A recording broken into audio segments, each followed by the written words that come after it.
Segunda-feira, 20 de julho de 2020. Eu sou Alexandre Matias, começando mais um Climatias diário. Como é que estão as coisas por aí? Espero que tudo bem. Por aqui seguimos felizmente com sol, céu claro, tudo ótimo, como deve ser, né? Tirando a pandemia, o Bolsonaro, todas essas merdas de notícias ruins que a gente já sabe, mas enfim. Vida que segue. Aproveita aí, se inscreve no canal, dá um like no vídeo, toda essa rotina de youtuber. E hoje é dia de filme, né? Como você sabe. Já sabe qual é o filme aqui, né? E o filme, inclusive, é um dos motivos para eu estar fazendo um anúncio, né? Depois eu vou colocar lá no Trabalho Sujo tudo certinho, mas é mais um curso que eu estou dando com o André Graciotti. Aliás, já já eu falo mais do Graciotti aqui, que hoje é dia de cinema, portanto, dia de abrir o Cine Ensaio, que é o nosso programa. E eu e o André estamos fazendo agora no mês de agosto, de novo na Casa Guilherme de Almeida, né? Online, claro, mas uma iniciativa puxada por eles, um curso chamado O Fim do Futuro, que a gente fala sobre como alguns filmes de ficção científica a partir dos anos 80 começaram a cogitar a possibilidade de que o futuro já tinha chegado, que a gente não tinha mais esperança e que o futuro é uma merda e que o fim do mundo é inevitável e como isso ajudou a gente a estar nessa merda que a gente está hoje. São 3 aulas que a gente divide em 3 temas, grandes temas, né? Que é pós-humano, que a gente vai falar sobre inteligência artificial e a nossa empatia para com os robôs. Pós-apocalipse e distopia, que a gente vai falar exatamente dessa sensação de que o mundo deu errado ou algo gigantesco acabou com tudo, ou esse algo não é gigantesco, né? Vai corroendo as entranhas da sociedade aos poucos. E finalmente, realidade virtual, né? E aí a gente começa no Blade Runner, mas passa pelo... que inclusive é o assunto do Cine Ensaio, que eu vou falar já já, que é diferente a abordagem que a gente vai fazer do Blade Runner, do que eu faço o Cine Ensaio em relação ao que a gente vai fazer no Cine Ensaio, né? Quem colabora com o meu trabalho já assistiu, inclusive, da que a gente vai fazer a abordagem no curso na Casa Guilherme de Almeida. Já eu falo do Cine Ensaio. Sobre o curso da casa, a gente fala de Blade Runner, né, do filme que eu vou falar hoje também, o Robocop, que eu também vou dar uma outra abordagem por aqui. Akira, Strange Days, Exterminador do Futuro, Mad Max, Gattaca, Matrix, Filhos da Esperança, Wall-E, Daryl, tem um monte de filme que trabalha nessas diferentes nuances aí, sobre essa sensação de que o futuro chegou, ele é tecnocientífico, ele é empurrado goela abaixo, a gente só tem que aceitar, se robotiza e ao mesmo tempo se prepara para o fim do mundo e se prepara para viver numa realidade que não é a nossa. Tudo isso acaba funcionando como metáfora e tudo isso também está espelhado nesses filmes. E esse arco aí do fim do futuro, a gente acredita que vai até essa década que acabou agora. Que é quando a gente começa a vislumbrar algumas outras obras de ficção científica jogando aí um futuro, às vezes distópico, mas distante. Ele não está tão próximo, né? A sensação de que há um futuro, ela é maior do que a sensação de que não há o futuro, daí o tema Fim do Futuro, que é esse curso. Quando eu colocar no Trabalho Sujo eu lembro aqui de novo, mas se você quiser se inscrever, entra lá no site da Casa Guilherme de Almeida, na parte de programação, tá lá, a inscrição é gratuita, então garante já a sua presença para não correr o risco de ficar sem. Depois eu falo do Cine Ensaio e do Robocop. Primeiro eu vou chamar o meu convidado de hoje, o Rafa, do Hits Perdidos. Depois eu vou falar, ele também comenta isso, mas depois eu falo sobre algo que ele fez no site dele. Diga lá, Rafa. Filosófico da coisa Então, toda. tá escuro. Peraí que deu uma... Fala, Mati. Atenção. Ah, tá. Tinha ficado escuro aqui, pô. Cara, não dava nem pra ver a tela. Agora vai. Diga lá, Rafa. Fala, Matias, tudo bem? Eu espero que esteja tudo tranquilo, na medida do possível. Afinal de contas, Quarentena é um baita desafio, né, cara? Nem fala. Mas, pra quem ainda não me conhece, meu nome é Rafael, eu sou editor do Hits Perdidos, entre outras coisas, né? Que a gente sempre acumula muita coisa. Na minha quarentena eu pude viver um pouco de tudo, cara. Logo nos primeiros meses virei estatística do desemprego, né? Passei por alguns problemas familiares, vi amigos perdendo entes queridos e vivi obrigado a repensar um monte de coisa em relação à vida, desde o plano filosófico da coisa toda, né, até a parte prática, né? Não tem jeito. E numa dessas coisas eu decidi reformular um pouco o site, como é que eu via, que tipo de conteúdo eu elaborava, como eu queria conversar, tentar descobrir quem é o público e passou por um monte de coisa, um estudo que até entreguei uma lista recentemente aí com os canais que eu estava vendo de produção de conteúdo, desde podcasts até Instagram, até indiquei o trabalho sujo nas diversas vertentes. Mas a gente vai fazendo, cara, a gente precisa fazer e é isso que motiva a gente a continuar. Eu tenho tentado ser criativo, né, cara? Então é uma coisa, um exercício que tem dia que flui, tem dia que não flui, e tudo bem, sabe? Sinto que a velocidade do consumo de um criador de conteúdo é diferente da de produção. Minha relação com a internet também mudou um pouco nesse período, já que é o único meio que eu tenho de conversar com as pessoas, de trocar ideia. Por exemplo, isso aqui é uma baita oportunidade de conversar com outra audiência, né, e ver como está acontecendo. Eu tenho acompanhado suas análises, inclusive nas newsletters, e eu compartilho de muitos pontos em relação, é conflituoso, a gente muda muito a cada semana, eu sinto essa vibe, sabe, essa sinergia, mas a gente tem que levar as coisas com uma alegria, né, e motivação o tempo inteiro. Eu não vejo ninguém fora minha família, que mora no mesmo teto, desde o dia 15 de março, então eu só vou aos mercados, padaria, no máximo na farmácia, mas é uma coisa muito rápida, né? E eu queria estar fazendo mais cursos, eu queria estar aprendendo mais, até vejo alguns tutoriais, algumas coisas, mas tem muita coisa pausada nesse momento, né? E como o Emicida diz, eu queria permitir fazer mais essas coisas no meu tempo, né? A gente tenta fazer isso mais. Então vamos trazer algumas dicas aqui, mas em geral eu tenho tentado estreitar laços com as pessoas. Tem dias que a cabeça pesa mais, tem dia que a gente precisa de motivo para continuar, mas no geral eu tenho tentado trazer bom humor, seja fazendo uma piada no Twitter, discutindo algum tema relevante e dando força para os amigos que se comunicam desde videoconferência, áudio ou até mesmo teclando, né? Vejo amigos de vários lugares do mundo tendo percepções diferentes em relação ao problema e como a gente deva lutar com isso, então eu tenho aprendido bastante. Cara, vamos lá de recomendação, que é a parte mais legal do Climatias. Olha, eu vi documentário na mostra em Edit, lá no Canal Brasil, cara, do Nick Cave. Aliás, eles estavam fazendo mês passado um monte, né? Um monte de mostra. E mostrava um pouco sobre esse lance dos dias, né? Da vida dele tá construindo aquele disco e ele mostrando trechos no Terapeuta, que é uma parte sensacional que você não vê todo dia. E eu gosto muito desses documentários que amarram isso de alguma forma, né? Como The Future is Alright, do Joe Strummer do Clash, eu acho muito massa nesse aspecto. De séries, cara, Fargo eu gosto muito, né? Tem a ver com a série dos irmãos Coen. E, cara, assim como Black Mirror, as temporadas se interligam em diferentes épocas e momentos e crimes e coisas absurdas que acontecem com pessoas simplesmente normais.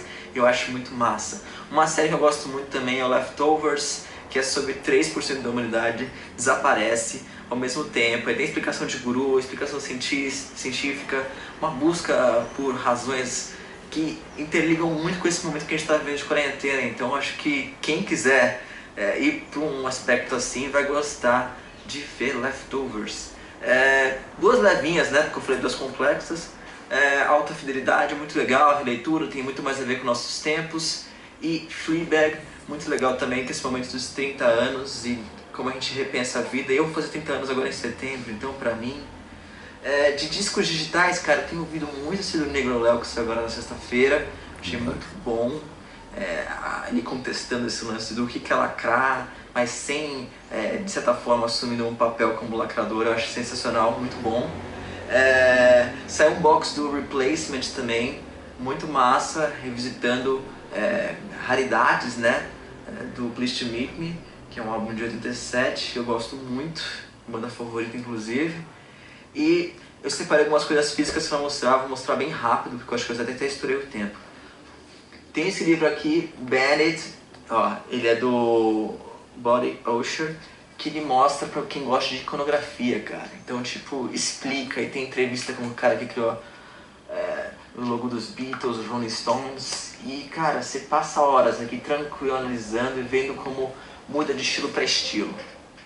Tem a biografia do meu amigo Melvin, Demais. que ele narrou os 1000 shows dele, né? Então, estrada 1000 shows do Melvin, ele que tem uma carreira muito massa, é amigo de meio mundo. Tocou no Autorama, nas Carbona, putz, ele conta muita coisa, muito legal, as conexões que ele cria durante as viagens e as pessoas que ele conhece, muito bom. Tem o Tranny também, da Laura Jane Grace, do Against Me, que, meu, é o relato de vida dela sobre a transformação, a descoberta, putz, é muito massa e é muito humano, eu gosto da humanidade desse disco. Esse livro que saiu pela Powerline. Comecei a ler esse clássico, Só Garotos, da Patti Smith, e cara, eu já tive que parar várias vezes porque eu me emocionei bastante. De discos, recomendo esse aqui que é uma homenagem ao Woody Guthrie, que é um show que tem inclusive aqui dentro um cara muito foda que eu gosto muito, que é o Tom Morello, na carreira dele, mais country, mais folk, que eu acho massa. Isso aqui é uma raridade, é uma coletânea que tem Autoramas, Dead Rocks, Psicotrópicos e Superstar Surf, canção do Fuga das Galinhas. É muito massa aqui, cara. E a raridade segundo o próprio Gabriel Tomás, The Mummies, ganhei de presente de uma amiga também. Gosto de alternar quando a gente está mais tenso e é brutal, né, o show deles. Isso aqui inclusive ganhei de presente. Esse álbum póstumo do Joe Strummer dos Meus Caleiros, gosto muito da latinidade dele e tem até um cover lindo de Bob Marley, muito bom. Racta, para os dias mais tensos, energia, gosto muito do Racta. E como nem todo dia está muito tenso, a gente precisa de uma coisa para sobreviver. Eu adoro esse disco da Luísa Liam. Demais. A gente sempre pensa como os discos de fim de ano, nenhum vai, nenhum fica, né? E para dias mais melancólicos, que estão mexendo um pouco mal, eu pego o Nick Drake e me divirto. Cara, essas são as dicas, espero que vocês tenham gostado e um abraço. Valeu, Rafa, adorei. Eu pego o Nick Cave e me divirto, Nick Drake e me divirto. Boas dicas. Endosso aí grande parte delas, e as que eu não endosso é que eu não vi, né? O próprio Fargo é uma lacuna aí, o Nilson tinha comentado outro dia também, pô, Matias, fala sobre o Fargo. Eu vi só a primeira temporada, eu preciso retomar. E o Leftovers eu tô vendo, é foda. Especificamente nessa época que a gente tá passando. Comentar que o Rafa fez aí no site dele, o Hits Perdidos, uma lista de quem tá escrevendo sobre música, publicando sobre música em diferentes canais. É legal aí pra... putz, não acontece nada na música brasileira, a música brasileira é só merda, só o que toca no rádio. Não, cara. Vai lá, hitsperdidos.com.br, um dos vários sites que cobrem, né? E ele me cita, eu cito ele aqui, e enfim, tem vários outros que a gente se reconhece, aos poucos estamos... Todo mundo já se conhece, né? O lance é justamente criar essa trama aí de contatos para mostrar que, tipo, tem uma produção jornalística considerável hoje no Brasil, para além dos cadernos de cultura, né? Fala de Robocop, né? Eu não tenho Robocop aí, eu tenho VHS, cara. E a minha caixa de VHS tá... não tá difícil de achar, mas enfim, não vou pegar uma caixa só para mostrar um negócio que eu posso mostrar a foto aqui. E eu queria falar do Robocop também, porque ele tá no curso Fim do Futuro, que eu falei antes, mas também porque acho que existe um preconceito muito grande com filme de ação, né? E especificamente, no meu caso, eu tenho uma relação afetiva com o Robocop. Foi o primeiro filme que eu vi numa sala de cinema que não tinha restrição, eu não tinha a idade para assistir, o filme era proibido para maiores de... era permitido para maiores de 16 anos, eu tinha 12. E aí eu assisti e fiquei assim, meu caralho, que filme foda. E ele é, tipo, teoricamente é isso, né? A história do Robocop é um policial que é encurralado por uma gangue de bandidos. Eles matam de uma forma bem pesada, né, o cara. Só que o cara não chega a morrer, né? Eles metralham o cara completamente, levam ele pro hospital, chega no hospital, o cara tá quase morrendo, só que ele é submetido a um processo, um trabalho novo, que é uma organização que toma conta da segurança pública em Detroit, que é onde se passa o Robocop. Resolve fazer um experimento de misturar um policial humano com um robô, né, com uma máquina. E a partir daí você tem a premissa que o cara vai lá e, além de ele perder a humanidade, que vai sendo recuperada aos poucos, né, esse é o grande arco final, né, à medida que a história vai passando, teoricamente o cara não deveria se lembrar de quem ele era, o Alex Murphy, vivido pelo Peter Weller.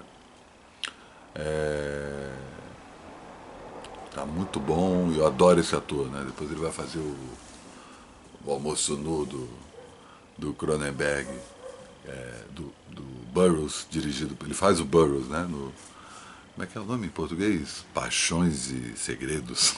É um nome ridículo, Mistérios e Loucura, sei lá. The Naked Lunch, filmaço. Mas isso é papo para outro dia. Ele faz esse papel desse cara, ele, inclusive o ator que ia fazer esse personagem originalmente, eles estavam procurando alguém mais corpulento, né? O próprio Rutger Hauer, que foi uma das inspirações para o filme, né? Por causa do Blade Runner, do robô que ele vive, né? O replicante, Roy Batty, ele foi cogitado para viver isso, só que toda a prótese do Robocop que o cara tinha que vestir, né, para ter aquela armadura de robô, era muito grande para um cara grande, né? Então eles acabaram escolhendo o Peter Weller, que era mais magrinho, só que aí ele ganha ali todo o corpo ali, tem todo um processo que demorava um tempão para... Mas o cara ficava, sei lá, 6 horas para conseguir se paramentar de Robocop, e ele que inventa os movimentos robóticos, né? Não era uma coisa que estava prevista originalmente. Tem uma coisa que ele vai andando, ele vira o rosto e depois vira o resto do corpo. É muito bom. Mas o lance do Robocop é isso. Por baixo do filme de ação tem um diretor holandês, né, que é o Paul Verhoeven, que depois ele vai repetir essa mesma toada irônica, primeiro com... Qual que é? Depois ele faz com Tropas Estelares, Total Recall, né, que no Brasil ganhou o título de O Vingador do Futuro, e depois com Tropas Estelares, que é Starship Troopers. 2 filmes que pesam muito nessa coisa da ironia, e o Robocop começa com isso, né? Por baixo desse filme de ação e de ficção científica, né, da pessoa que teoricamente teria que ter esquecido quem ela era e aos poucos vai recobrando a própria memória, inclusive para se vingar do crime que lhe colocou nessa armadura robótica. Por baixo você tem toda uma crítica aos anos 80, né? E aí era isso que eu estava falando. O Paul Verhoeven é um diretor holandês que vinha de um cinema mais de arte mesmo, uma coisa até mais, uma certa agressividade que não tinha propriamente a ver com a agressividade do Robocop. Originalmente ele pega o roteiro e acha muito violento, mas aí um cara que trabalha com ele vira e fala, não, lê direito. E aí o lance é isso, né, que o Robocop ele é criado por uma empresa que chama Omni Corporation, alguma coisa que é a OCP, que é uma empresa que toma conta da segurança da cidade. A polícia de Detroit é privatizada. Tem uma série de questões durante o filme, greve de polícia, né? E o próprio Robocop ele surge como uma alternativa para isso. Para que a gente precisa de policial se a gente pode robotizar tudo? Originalmente, o plano do Robocop era um robô puro e simples que dá uma merda na hora que eles vão apresentar, e aí eles optam por esse outro formato que inclui ter um ser humano no comando desse robô. E ao mesmo tempo, né, além dessa crítica, e aí é uma crítica à guerra às drogas, é uma crítica ao iopismo, é uma crítica, enfim, tem várias ironias, mas as principais delas, que é o que dá o tempero do filme, são os comerciais. O Paul Verhoeven coloca uns comerciais, assim, tem um comercial de um alarme de carro que aciona uma cadeira elétrica, caso o ladrão entre no carro. O banco do motorista vira uma cadeira elétrica e frita o cara na hora. Tem vários, vai mostrando, tem um jogo que é tipo um jogo de tabuleiro, só que num determinado momento você aperta um botão e você joga uma bomba nuclear no outro país. É como se fosse um war, só que aí você pode nukem, joga a bomba nuclear neles. E tem vários desses, assim, vai passando porque o narrador do... A gente acompanha a história mais próximo do próprio personagem principal e da Nancy, que é a policial que eu acompanho, que aos poucos vai se ligando, né, que ele não é só um robô, que tem as lembranças do Alex original estão ali. E a gente também acompanha a história que vai se desenrolando através de telejornal. Também tem outra porrada de ironia aí. E nos intervalos desse jornal aparecem esses comerciais hilários. O Robocop é ótimo, ele trabalha muito com...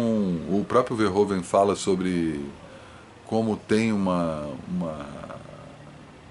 referência até a Jesus Cristo, que o Robocop é como se fosse a ressurreição, né? O policial quando morre ele é crucificado, se você prestar atenção, quando ele, né, não chega a morrer, né, mas quando ele está lá sendo destruído. E tem uma gracinha também que eles fazem, que dois dos principais vilões, não vou lembrar o nome dos atores aqui, mas um é o pai do Death Seventh Show e o outro é um grisalho, que é o chefão da corporação. Eles nunca tinham feito papel de vilão na história das carreiras deles. Mais do que isso, eles eram sempre aquela pessoa bem benevolente, bem gente boa, né? Eram atores que o público se identificava. E aí eles colocam os dois como os principais antagonistas e com contato um com o outro, né? É muito bom. Grande filme. E também conversa com o tema do Fim do Futuro, que é esse curso que eu estou fazendo junto com o André Graciotti na Casa Guilherme de Almeida. O link está lá no site deles. Google aí. E depois eu coloco no Trabalho Sujo. Quando eu colocar no Trabalho Sujo eu lembro aqui. A gente está só fechando a arte desse curso. Já já a gente publica. Começa em agosto, gratuito. E para finalizar o programa de hoje tem o Cine Ensaio. Né? Eu já vou finalizando e também já... Acho que é isso. Então já, no final da tarde, eu vou abrir o Cine Ensaio, que é o programa que eu faço com o Graciotti. E a gente vai falar de Blade Runner hoje. Quem colabora com o meu trabalho já assistiu. Mas quem não colabora, a partir da, sei lá, comecinho da tarde, finzinho da tarde, comecinho da noite da segunda, tá lá uma história que a gente discute se o Blade Runner é o primeiro filme cult. Depois eu falo mais disso, cola lá. E você sabe como é que é, né? Olha que dia maravilhoso está hoje, hein? Amanhã tudo de novo.